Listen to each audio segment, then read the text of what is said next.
Thank you.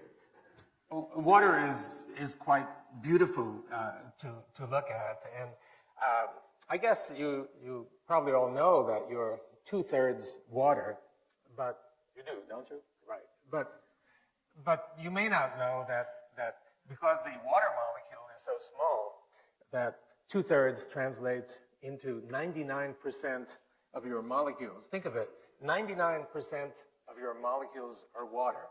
So do your shoes are carrying around a blob of water, essentially. Now, so question is, in your cell, do those water molecules actually do something? Are these molecules essentially jobless, or do they do something that might be really, really interesting?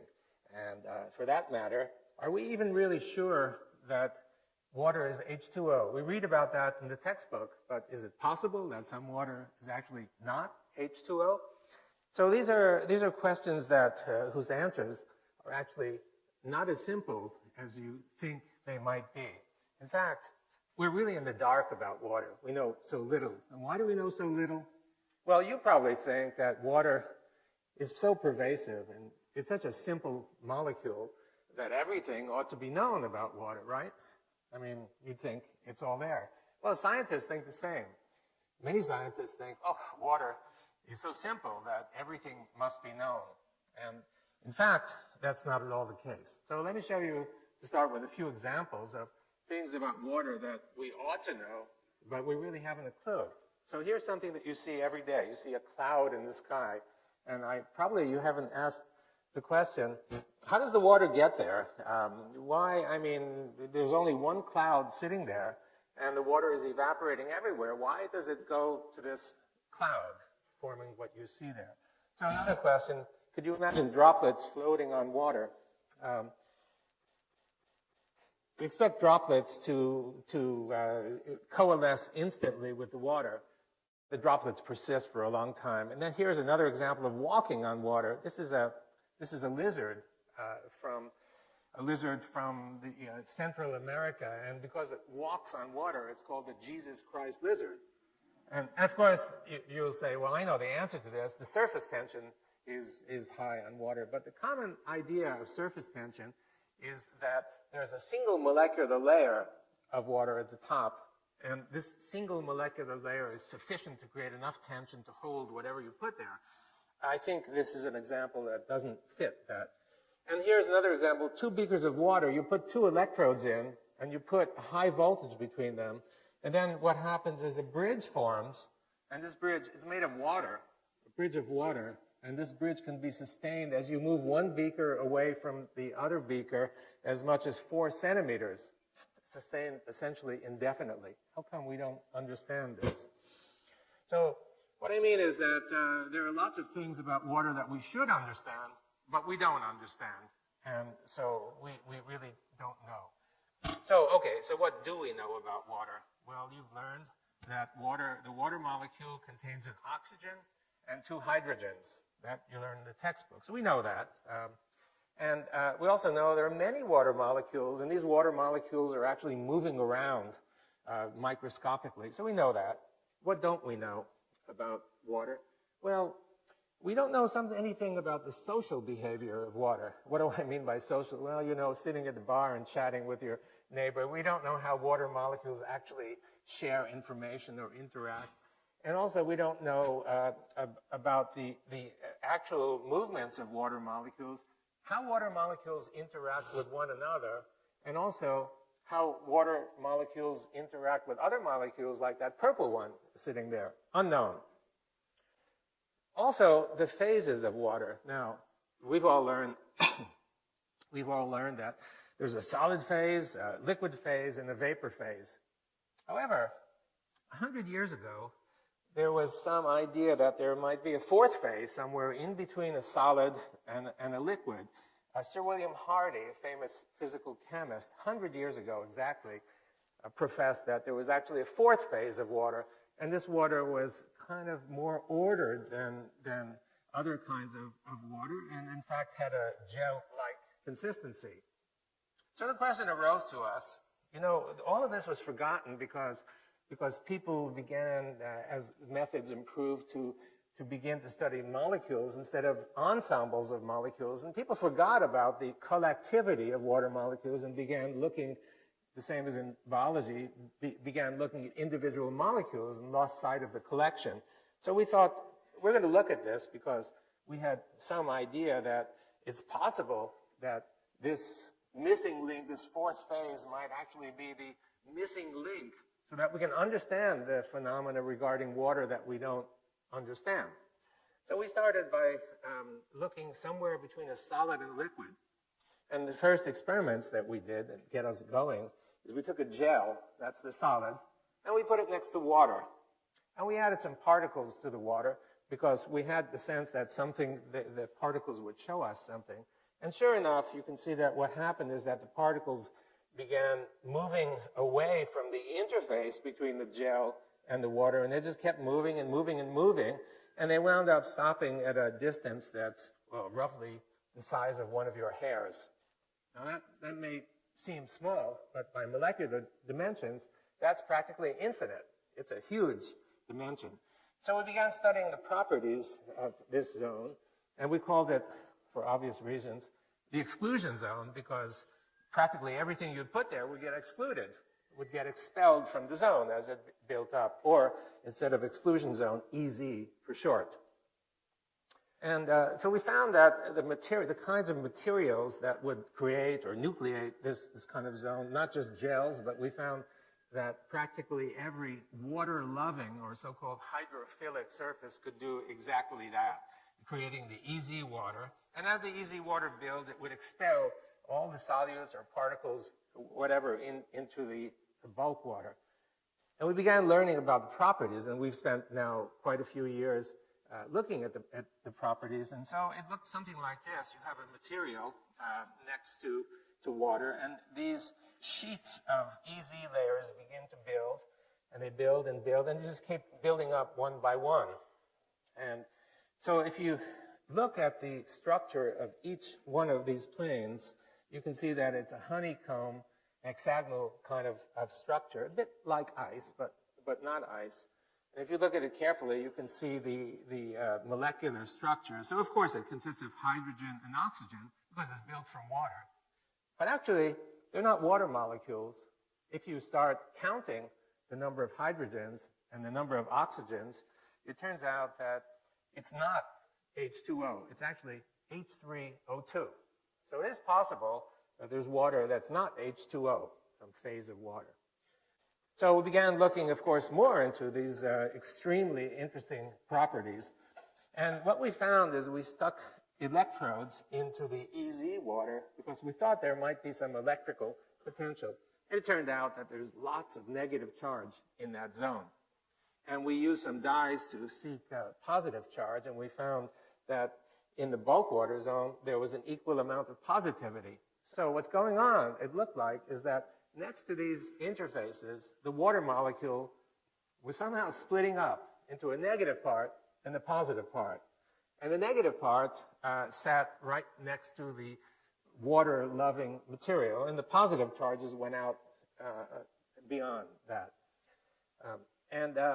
We found, actually, it's the same. You didn't need a straight interface. You could also have a sphere. So you put a sphere in the water, and any sphere that's suspended in the water develops one of these exclusion zones, EZs around it, with the negative charge. And beyond that is all the positive charge separation. It didn't have to be only a material sphere. In fact, you could put a droplet in there, a water droplet, or in fact, even a bubble. You get the same result. Surrounding each one of these entities is the negative charge and the separated positive charge. So here's a question for you. If you take two of these negatively charged entities and you drop them in a beaker of water near each other, what happens to the distance between them? Now, I bet that 95% of you would say, well, that's easy. I learned in physics. Negative and negative repel each other. So therefore, they're going to go apart from one another, right? Is that what you'd guess? Well, the actual result, if you think about it, is that it's not only the positive charge, negative charge, but you also have positive charge.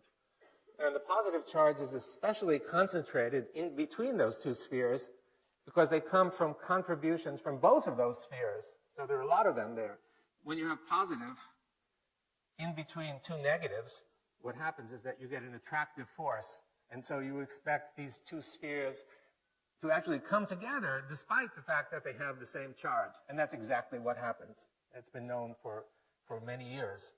They come together, and if you have many of them instead of just two of them, you'll get something that looks like this. They'll come together, and this is called a colloid crystal.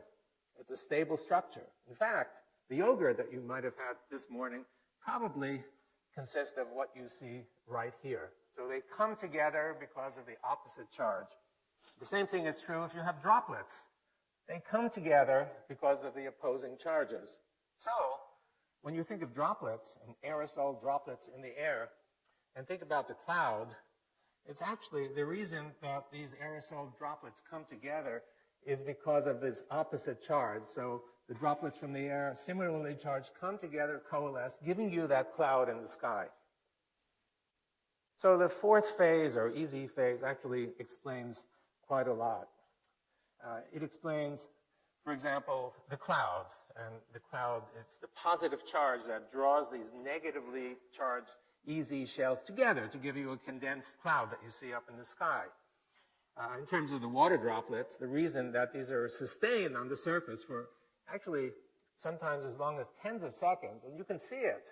If you're in a boat and it's raining, you can sometimes see this on the surface of the lake.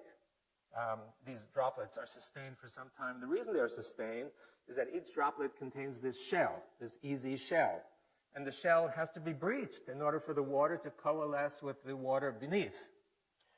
Now, in terms of the Jesus Christ lizard, the reason the lizard can walk is not because of one single molecular layer, but there are many easy layers lining the surface, and these are gel-like. They're stiffer than ordinary surfaces. So therefore, you can float a coin on the surface of the water. You can float a paper clip, although if you put it beneath the surface, it sinks right down to the bottom. It's because of that. And in terms of the water bridge, if you think of it as plain old liquid bulk water, it's hard to understand. But if you think of it as easy water and the gel-like character, then you can understand how it could be sustained with almost no droop. It's a very stiff structure. Okay, so all well and good, but why is this useful for us? What can we do with it? Well, we can get energy from water. In fact, the energy that we can get from water is free energy. It's literally free. We can take it from the environment. Let me explain.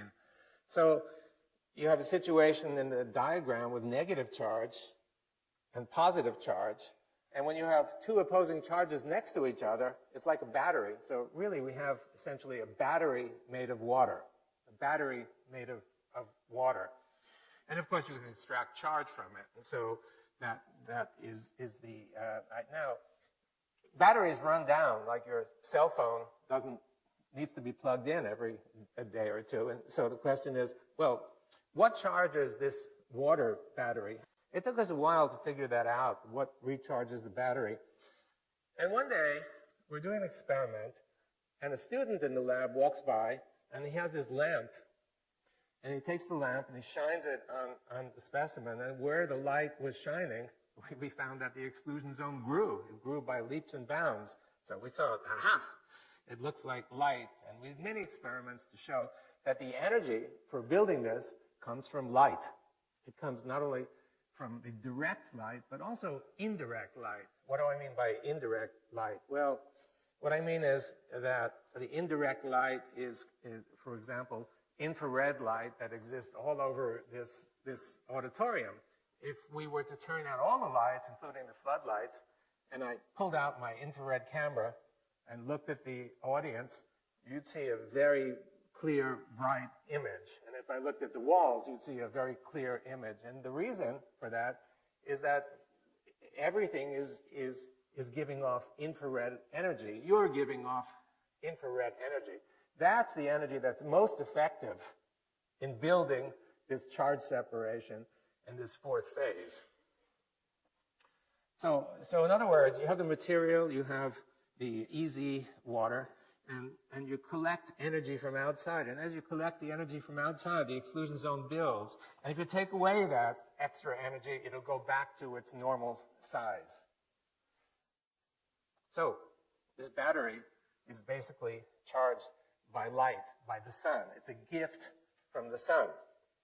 If you think about it, what's going on, if you think about the plant that you have sitting in your kitchen getting light, you know where the energy comes from. The energy comes from the light. It's the photons that hit the plant that supply all the energy, right? And the plant converts it to chemical energy, the light energy to chemical energy, and the chemical energy is then used to do growth and metabolism and bending and what have you.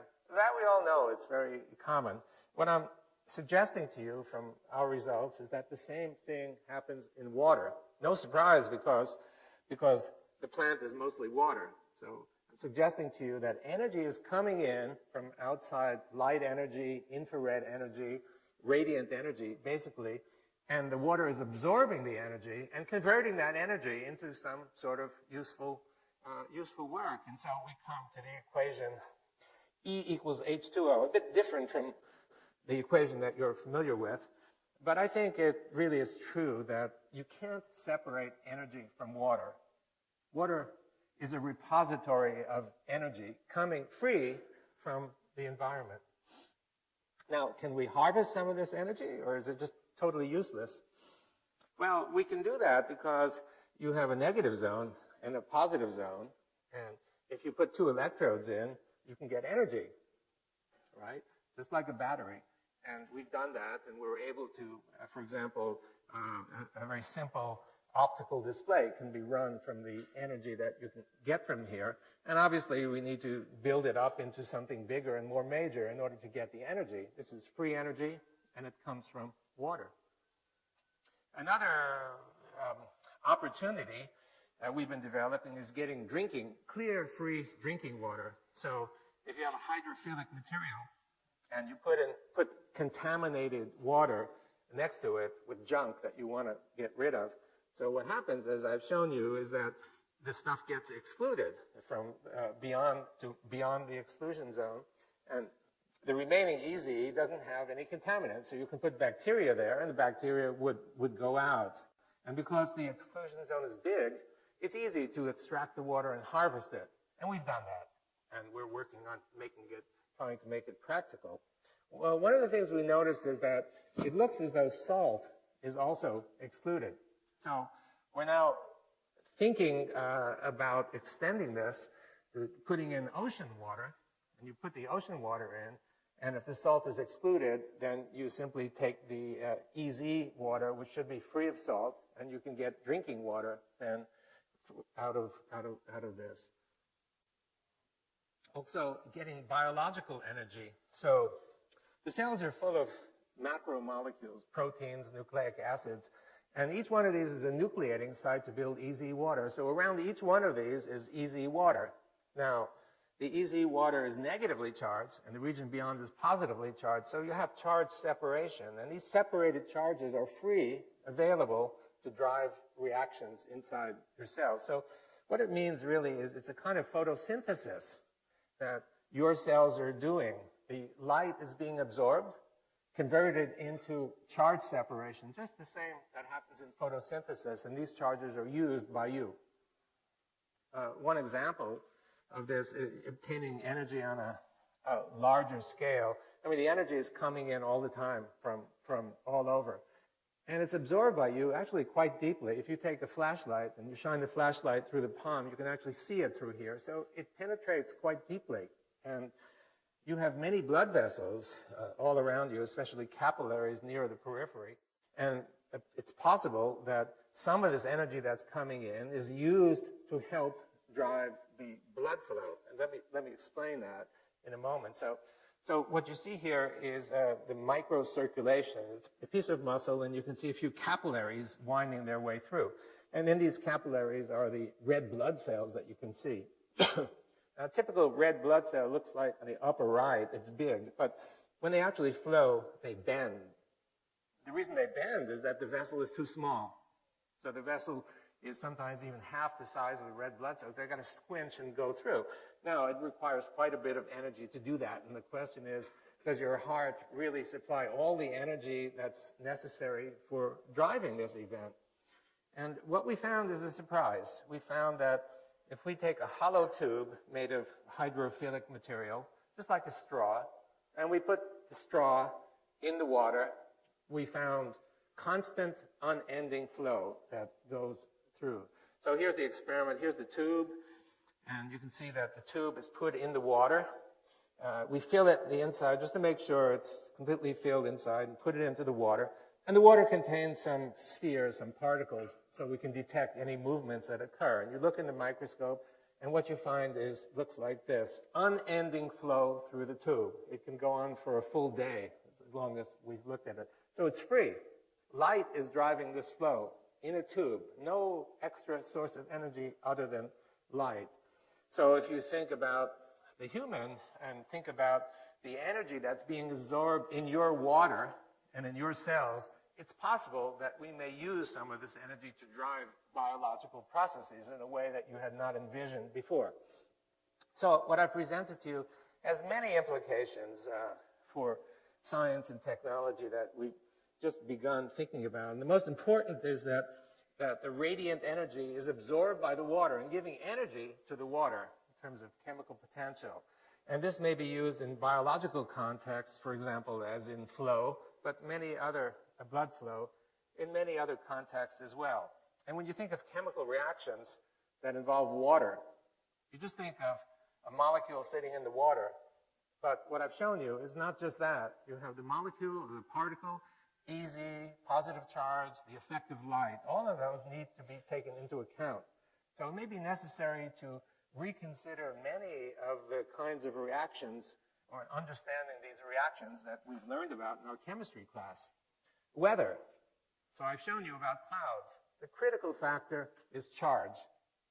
If you take a course in weather and such, you hear that the most critical factors are temperature and pressure. Charge is almost not mentioned, despite the fact that you can see lightning and thunder all the time. But charges may be much more important than pressure and temperature in giving us the kind of weather that we see. Health. When you're sick, the doctor says, drink water. There may be more to that than meets the eye. And in food is mostly water. We don't think of food as being water, but it's mostly water. If we want to understand how to freeze it, how to preserve it, how to avoid dehydration, we must know something about the nature of water, and we're beginning to understand about that. In terms of practical uses, there's desalination, a possibility. And by the way, the desalination, where you need it most is where the sun shines the most, in dry areas. So the energy for doing all this is available, freely available to do it. And for standard filtration as well, a very simple way of removing bacteria and such from drinking water. It could be actually quite cheap for third world countries. And finally, getting electricity out of water through the sun's energy that comes in. That's another possibility. So I've tried to explain to you how water's fourth phase, really understanding that water has not 3 phases, but 4 phases. And understanding the fourth phase, I think, is the key to unlock the door to understanding of many, many phenomena. And mostly, what we like most is understanding the gentle beauty of nature. Thank you very much.